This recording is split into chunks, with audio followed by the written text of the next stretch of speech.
मित्रों, आप सभी का देवप्रयागम आईएएस के एक महत्वपूर्ण विषय वस्तु पर स्वागत है। और ये विषय वस्तु आज है अखिल भारतीय न्यायिक सेवा।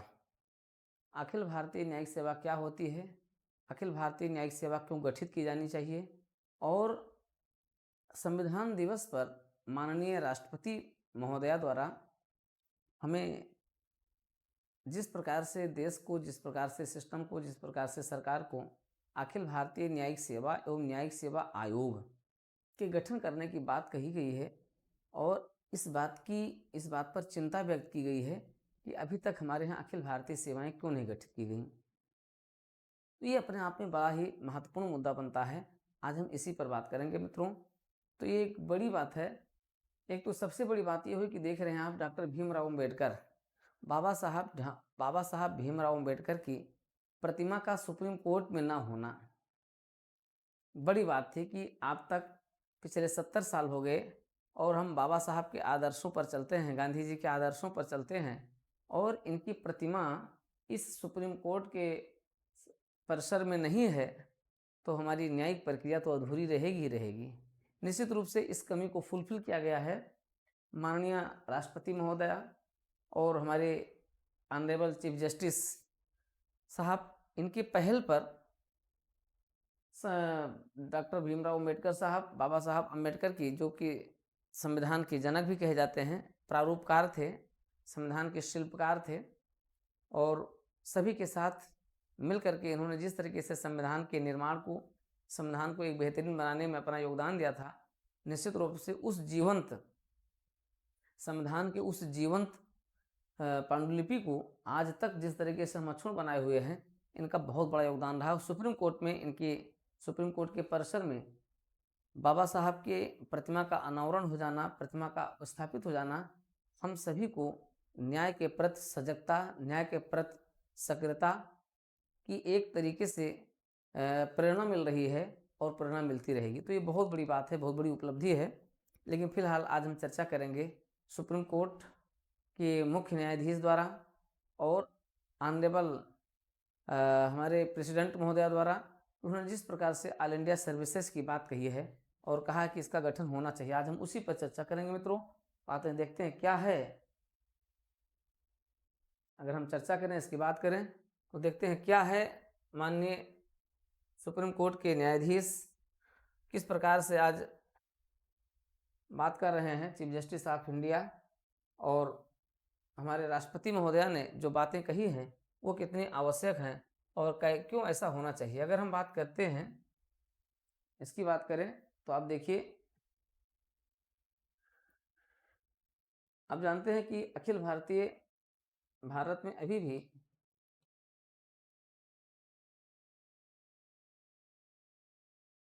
अखिल भारतीय सेवा क्या होती है। अखिल भारतीय सेवा क्या होती है? अखिल भारतीय सेवा वह होती है, आप समझिएगा, अखिल भारतीय सेवा क्या होती है। अखिल भारतीय सेवा वह होती है जो ऑल इंडिया स्तर पर जो है संगठित की जाती है। मतलब जिसका संगठन जो होता है कैसे होता है, ऑल इंडिया स्तर पर होता है।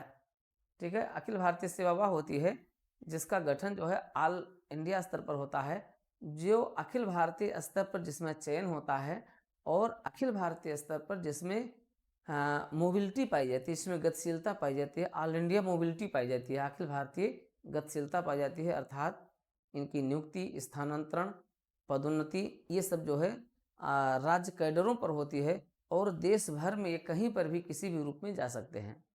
तो ऐसी स्थिति में जब हमारे पास आज हम देखें कि आर्टिकल 312 क्या कहता है,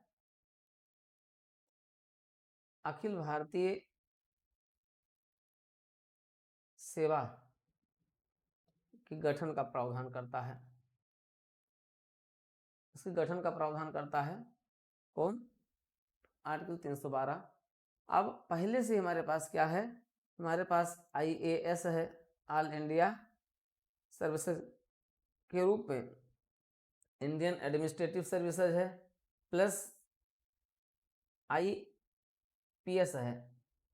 और आपको जान करके आश्चर्य होगा कि ये दोनों सेवाएं ऐसी हैं, IAS और IPS, जिन्हें हमने संविधान द्वारा इनका गठन नहीं किया है, बल्कि संविधान द्वारा गठन मान लिया गया है। मतलब ये दोनों सेवाएं जो थी ब्रिटिश काल से ही चली आ रही थी। तो जब संविधान लागू हो गया, अनुच्छेद 312 में अखिल भारतीय सेवाओं के गठन का प्रावधान कर दिया गया, तो हमारे संविधान निर्माताओं में इसमें डॉक्टर सरदार वल्लभ भाई पटेल, डॉक्टर राजेंद्र प्रसाद और स्वयं बाबा साहब भीमराव अम्बेडकर साहब थे, जो अखिल भारतीय सेवाओं के पक्षधर थे। तो इन लोगों ने संविधान सभा में ये कहा कि अखिल भारतीय सेवाओं को जो आईएएस और आईपीएस हैं, इनको जैसे हैं वैसे ही इनको आगे मान लिया जाए। ये मान लिया जाए कि संविधान से ये सृजित हैं। मतलब ये मान लिया जाए कि अनुच्छेद 312 द्वारा हमने इनका गठन कर दिया है। तो ठीक है, जैसी थी वैसे ही उनको क्या कर दिया गया, आगे बढ़ा दिया गया। लेकिन उसके बाद की कहानी अगर हम बताएं आपको, तो आप जानते हैं कि जो ये तो हो गई, सेकंड हो गई, अगर हम देखें तो सेकंड हो गई।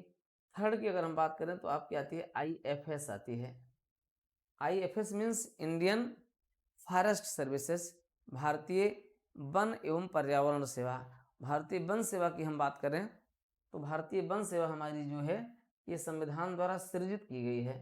स्वतंत्र भारत में अगर कभी प्रश्न आता है, स्वतंत्र भारत में संविधान द्वारा अनुच्छेद 312 द्वारा सृजन की गई अखिल भारतीय सेवा कौन सी है, तो आईएफएस है। आईएएस और आईपीएस सृजन ना की गई, बल्कि मान ली गई कि ये सृजित हैं, ठीक है, जो कंटिन्यू थी। तो आईएफएस ये सृजित की गई। अब इनकी गठन करने के लिए आप जानते हैं कि 1963 में 1963, 64, 65, 66 लगातार प्रयास होते रहे। अनुच्छेद 1963 में इसके लिए प्रस्ताव पारित कर दिया गया। 64-65 तक ये प्रस्ताव पारित होता रहा।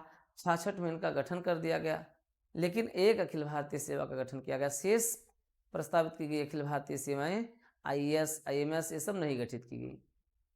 फिर ऑनरेबल सुप्रीम कोर्ट ने कहा कि ऑल इंडिया जुडिशरी सर्विसेज का गठन करना चाहिए। तो ऑनरेबल सुप्रीम कोर्ट के अनुसार ऑल इंडिया जुडिशरी सर्विसेज के गठन करने के लिए कहा गया। दरअसल आप जानते हैं कि हमारे यहाँ सुप्रीम कोर्ट में और हमारे यहाँ न्यायिक प्रणाली में एक बड़ी विवादित व्यवस्था चल रही है, जिसको कहते हैं कोलेजियम कहते हैं। तो 1993 से लेकर अब तक कोलेजियम चल रहा है। हालांकि कोलेजियम को समाप्त करने के लिए आप जानते हैं कि एक राष्ट्रीय न्यायिक नियुक्ति आयोग का गठन किया गया था, जिससे कोलेजियम को समाप्त कर दिया गया था संविधान संशोधन से। लेकिन पुनः क्या किया गया, सुप्रीम कोर्ट द्वारा उस संविधान संशोधन को ही समाप्त कर दिया गया। 99 अमेंडमेंट था, उसको ही समाप्त कर दिया गया, अवैध घोषित कर दिया गया। और जब इसको अवैध घोषित कर दिया गया और राष्ट्रीय न्यायिक नियुक्ति आयोग के प्रोविजन को ही समाप्त कर दिया गया, ठीक है। और अब माननीय चीफ जस्टिस और माननीय राष्ट्रपति महोदय ने इस पर चिंता जाहिर की है कि देश की सर्वोत्कृष्ट प्रतिभाओं को ऑल इंडिया जुडिशरी सर्विसेज के माध्यम से न्यायपालिका में आने का मार्ग प्रशस्त किया जाए। अगर हम देखें तो ऑल इंडिया जुडिशरी सर्विसेज क्या है, इसमें अभी ऑल इंडिया मोबिलिटी नहीं पाई जा रही है, इसमें भी अखिल भारतीय गतिशीलता होनी चाहिए। और अखिल भारतीय गतिशीलता को बनाए रखने के लिए इसमें ऑल इंडिया सर्विसेज को लाया जाना चाहिए। मित्रों, आप जानते हैं कि वर्तमान जो व्यवस्था बड़ी ही लचर व्यवस्था है और न्यायपालिका की सबसे गंदी व्यवस्था अब तक चल रही है, क्योंकि पूरे देश भर में हायर जुडिशरी सर्विसेज के स्टेट वाइज प्रोविजंस हैं। प्रत्येक राज्य का अपना अपना हायर जुडिशरी जो है एग्ज़ाम होता है, हायर जुडिशरी परीक्षाएं होती हैं। यद्यपि उसको हाई कोर्ट के सुपरविजन में किया जाता है, लेकिन that is very bad. That is the process, that process are very typicals and not flexible. मतलब वो इतने बुरे हैं कि अब आप नहीं कह सकते। कई लोग ऐसे होते हैं जो अनावश्यक जो है भाई भतीजावाद के शिकार हो जाते हैं, ठीक है। तो नेपोटिज्म उसमें हम देख रहे हैं कि बहुत अधिक पाया जा रहा है। तो इस सिस्टम को समाप्त करना चाहिए। अब समय का तकाजा, हम 70 साल में जिस इकोनॉमिक डेवलपमेंट की हम बात करते हैं, हम इकोनॉमिक रिफॉर्म्स की बात करते हैं, हम एडमिनिस्ट्रेटिव रिफॉर्म्स की बात करते हैं, लेकिन जुडिशरी रिफॉर्म्स में हम बहुत पीछे रह गए हैं। वास्तव में समय समय पर विभिन्न मंचों पर हमारे न्यायपालिका के सक्रिय लोगों का और जुडिशली रिफॉर्म की बातें करना निश्चित रूप से बहुत बड़ी बात है, लेकिन अभी तक देश भर में जो जुडिशली रिफॉर्म है उसकी गति अगर देखा जाए तो वास्तव में क्या है, उसकी गति अत्यंत धीमी है। इसलिए इसकी गति जो है वो और अधिक क्या होनी चाहिए, प्रभावी होनी चाहिए, लेकिन अभी तक इसकी कोई ऐसी गति प्रभावशाली नहीं हो पाई है।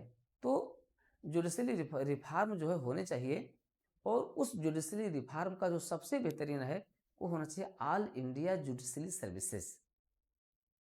और हमारे राष्ट्रपति महोदया ने तो उसमें उससे भी एक कदम आगे जाकर के कहा है कि all India judicially services and all India judicially services commission होना चाहिए। तो ये बहुत बड़ी बात कही गई है कि अखिल भारतीय न्यायिक सेवा आयोग का गठन किया जाए। तो अखिल भारतीय न्यायिक सेवा भी गठित की जाए और उसको कंडक्ट कराने के लिए एक अलग से all India judiciary services commission भी गठित किया। बोथ आर रिस्पेक्टेबल स्टेटमेंट्स, मतलब कितना उसको हार्टली उसको आप रिस्पेक्ट किया जाए तो कम है, मतलब दैट इज वेरी स्टेट्समैन, मतलब कहा जाए उसको क्या कहा जाए, अब दिल से कैसे उसकी प्रशंसा की जाए, इतना बेहतरीन स्टेटमेंट किया गया है। तो अखिल भारतीय न्यायिक सेवा का गठन होना चाहिए मित्रों, और इसके लिए हम आपको बताते हैं प्रोसेस क्या होता है अखिल भारतीय सेवा के लिए। तो ये तो हो गई आईएएस प्लस आईपीएस जो पहले से लिया रही, आईएफएस जो है सृजित की गई और 1966 से ये अस्तित्व में आ जाती है।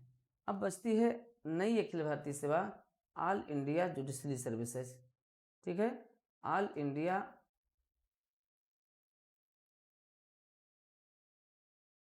जुडिशरी सर्विसेज होना ही चाहिए। अब ऑल इंडिया जुडिशरी सर्विसेज के लिए, इसके लिए क्या करना चाहिए, इसके लिए सबसे पहले प्रक्रिया क्या होनी चाहिए, राज्यसभा इसके लिए प्रस्ताव पारित करे। राज्यसभा इस आशय का अपने उपस्थित और मतदान करने वाले सदस्यों के 2/3 बहुमत से 2/3 मेजॉरिटी से प्रस्ताव पारित करे। जब 2/3 मेजॉरिटी से प्रस्ताव पारित हो जाएगा, फिर क्या करे, फिर संसद यानी कि लोकसभा, फिर संसद यानी दोनों सदन, फिर संसद क्या करे, इसको पारित करे, ये प्रस्ताव पारित हो, फिर संसद इसको क्या करे, पारित करते हुए और इसका गठन करे। और जब इसका गठन हो जाएगा तो अब ऑल इंडिया जुडिशरी सर्विसेज की परीक्षाओं का संचालन प्रारंभ हो जाएगा, कंडक्ट इसका होने लगेगा। और इसके लिए जैसा कि ऑनरेबल प्रेसिडेंट महोदया ने कहा है, इसके लिए एक अलग से कमीशन भी गठित होना चाहिए। ऑल इंडिया जुडिशरी सर्विसेज को कंडक्ट कराने के लिए एक अलग से कमीशन भी गठित किया जाए, जैसे कि एक रिक्रूटमेंट एजेंसी के रूप में यूपीएससी वैसे है, चाहे तो जरूरत भी नहीं है, यूपीएससी स्वयं इसको करवा सकती है। यूपीएससी तो हमारे जानते हैं देश की सबसे बड़ी शीर्ष एजेंसी है जिस पर हर भारतवासी को गर्व है। तो जुडिशरी के लिए भी हमारे ख्याल से कमीशन ना हो, लेकिन यूपीएससी ही उसको कंडक्ट करवाए और सही समय से उसको पूरा कंडक्ट करवा भी सकती है। तो निश्चित रूप से इस दिशा में ये कहा गया बहुत ही बेहतरीन है। और यूपीएससी द्वारा स्वयं यूपीएससी क्या करे, यूपीएससी जो है ऑल इंडिया जुडिशरी सर्विसेज का ऑल इंडिया जुडिशरी सर्विसेज का एग्जाम भी कंडक्ट करवाए। तो ये अपने आप में क्या होगा, अत्यंत महानतम निर्णय होगा। और ये हमें लगता है कि 2025-26 तक गठित कर ही दिया जाना चाहिए। अगर प्रस्ताव शुरू हो जाता है तो 2027 से पहले गठित हो जाएगा, तो 2025-26 तक ऑल इंडिया सर्विसेज आ जानी चाहिए। और इसके लिए तो सच पूछा जाए तो इसके लिए एक प्रस्ताव पारित किया जाना चाहिए और इसकी एक मुहिम चलानी चाहिए। हमारे जो जुडिशरी के स्टूडेंट्स हैं, जुडिशरी के जो टीचर्स हैं, जुडिशरी के जो इंस्टीट्यूशंस हैं, इंस्टीट्यूशंस की भी मैं बात कर रहा हूँ क्योंकि उनका बहुत बड़ा रोल होगा। आज हम देख रहे हैं देश भर में हमारे जो है राष्ट्रीय न्यायिक जो कॉलेज हैं, जो यूनिवर्सिटीज़ है जहाँ पर एलएलबी करवाई जा रही है, ठीक है, तो इन संस्थाओं को भी इसमें बढ़ चढ़ करके अपने अपने प्रस्ताव रखने चाहिए और ये बातें जानी चाहिए सरकार तक, क्योंकि अब तो राष्ट्रपति ने भी कह दिया है, अब तो सुप्रीम कोर्ट ने भी कह दिया है, विधि आयोग ने पहले से ही कह दिया है। तो अब सारा दारोमदार किस पर है, अब है हमारी सरकार के ऊपर। नई सरकार जो आएगी, हालांकि इस संबंध में हमारे गृह मंत्री अमित शाह जी द्वारा, माननीय अमित शाह द्वारा इस विषय में 2-3 बार अपने स्टेटमेंट दिए जा चुके हैं कि ऑल इंडिया जुडिशरी सर्विसेज का गठन किया जाना चाहिए। उन्होंने बीच में इस प्रस्ताव पर भी चर्चा की थी कि इस प्रस्ताव भी हम इस पर शीघ्र लाने वाले हैं। हालांकि उसकी गति कितनी धीमी हो गई, वो कहाँ प्रस्ताव खो गया, ये नहीं पता चला। लेकिन मैं उम्मीद करता हूँ कि आगे आने वाली जो नई सरकार होगी, यानी जो 2024 में नई सरकार बनने जा रही है, नई लोकतांत्रिक सरकार बनेगी, उस नई लोकतांत्रिक सरकार द्वारा, वो जो भी हो, उस नई लोकतांत्रिक सरकार द्वारा ऑल इंडिया जुडिशरी सर्विसेज का गठन किया ही जाना चाहिए। तहे दिल से हम लोग इसका समर्थन करेंगे और ऐसी सरकार को और सरकारों को इसको अपने चुनावी घोषणा पत्र में, एजेंडे में शामिल करना चाहिए, जिससे कि वो युवाओं को इस दिशा में जो है वो कर सकें, मोटिवेट कर सकें, उन्हें न्यायिक सेवा के प्रति उनमें एक आकर्षण पैदा कर सकें। तो निश्चित रूप से बहुत ही बेहतरीन है संविधान दिवस पर माननीय राष्ट्रपति महोदय का, माननीय चीफ जस्टिस ऑफ इंडिया का और हमारे ऑनरेबल सुप्रीम कोर्ट के उपस्थित सभी जजों का, अन्य सभी उपस्थित भद्रजनों का, जिन्होंने इस शब्द को सुना अपने कानों से कि हाँ, ऑनरेबल प्रेसिडेंट महोदया ने ये बातें कही है, उन सभी को इस दिशा में पहल करनी चाहिए। सरकारों पर नैतिक दबाव बनाया जाना चाहिए और 2024, 25, 26 तक ऑल इंडिया जुडिशरी सर्विसेज को अस्तित्व में आ ही जाना चाहिए, जिसकी पहली परीक्षा 2026-27 में आयोजित ही की जाए।